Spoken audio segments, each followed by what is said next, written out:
All right, continuing on with the A's, we have our next feline deity, Apedemak. I am definitely going to mispronounce some of the names in here, so apologies for that again. This god of war, all right, was considered to be as fierce as a lion and was often depicted as one himself. He was also sometimes represented as a human with a lion head or a lion-headed cobra. All right. All three of these characterizations of Apedemak appear on the remaining walls of the Lion Temple, erected in the 1st century in the royal city of Naga, or Naka, in modern-day Sudan. The temple was commissioned in the deity's honor by King Natakamani and Queen Aminatore, the rulers of the ancient kingdom of Nubia.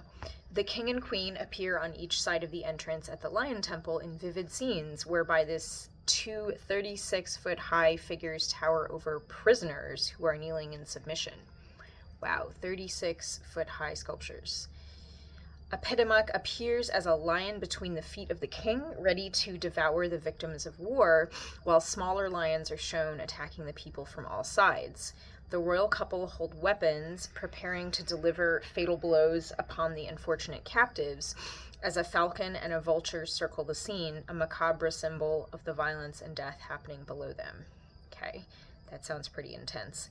Descendants of the Nubians still refer to themselves as such 2,000 years later. Their ancestors borrowed much from the Egyptians, including many of their gods and their reverence for cats. Okay, that tracks. I just finished a pretty excellent little book on Bastet, specifically, and the arc of her cult in ancient Egypt.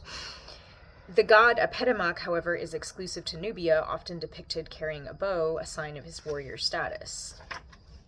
Naka was an important center for trade and political rule.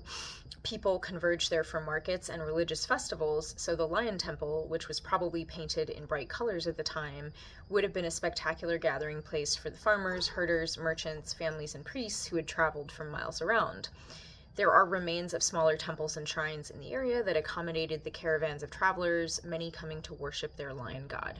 Imagine if we still lived in a time where, like, you would pack up your things and go in a caravan for, like, a 6-month journey to get to the temple of a god, and then you would, like, you know, have this big moment and celebration, and then you'd have to, like, pack up your stuff and head back, right?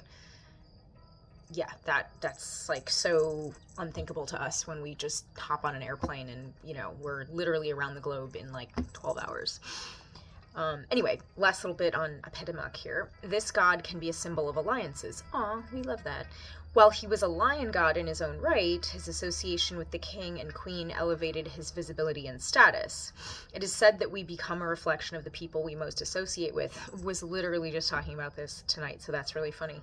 So, choosing friends, colleagues, and lovers who reflect our values, passions, and personal ambitions help to highlight the qualities we most want to develop in ourselves.